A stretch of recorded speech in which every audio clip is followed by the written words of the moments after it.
VT slab. ഇത് എന്താണ്? ഇതാണ് ടെൻഡോൺസ്. ഈ പോകുന്ന ടെൻഡോൺസ്. ഇതിൻ്റെ സ്ലാബിൻ്റെ എഡ്ജ് ഇത്, മറ്റേ ഭാഗം ഇത്. അപ്പോൾ ഇതിൻ്റെ ഈ ഭാഗം ടെൻഡോൺസിൻ്റെ ഈ ഭാഗവും എവിടെ ആയിരിക്കും എന്ന് പറഞ്ഞത്? സെൻട്രൽ ലൈനിൽ. ഓക്കെ, ഇതിൻ്റെ തിക്നെസ് എത്രയാണോ അതിൻ്റെ പകുതിയിലായിരിക്കും വരിക. ഓക്കെ, ഇവിടെ ഈ പ്രൊഫൈൽ എന്ന് പറയുന്നത് നമുക്ക് സ്ട്രക്ചറൽ എഞ്ചിനീയർ തരുന്ന ഹൈറ്റാണ്. ഓക്കെ, കണ്ടില്ലേ? ഇതിപ്പോൾ 110 ആണെന്നുണ്ടെങ്കിൽ ഇവിടെ 70 ആയിരിക്കും, ഇവിടെ വീണ്ടും 100 ആയിരിക്കാം. അങ്ങനെ പ്രൊഫൈൽ നമ്മൾ ഡ്രോയിങ്ങിൽ കാണിച്ചതുപോലെ അങ്ങനെ മാറും. ഇതേപോലെയാണ് വരിക. ഓക്കെ, ഇത് നമ്മൾ ഡ്രോയിങ്ങിൽ എങ്ങനെ കാണിച്ചിട്ടുണ്ടാകും അതേപോലെ ഉള്ളത്.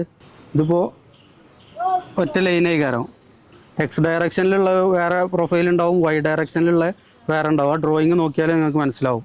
ഇവിടെ ലൈവ് എൻഡ്, ഇവിടെ ഡെഡ് എൻഡ്. ഡെഡ് എൻഡിൽ എങ്ങനെ കാണിക്കുക?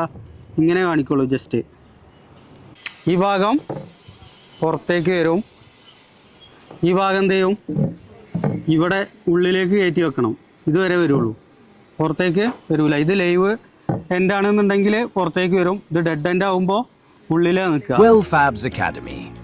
Learn, build, achieve.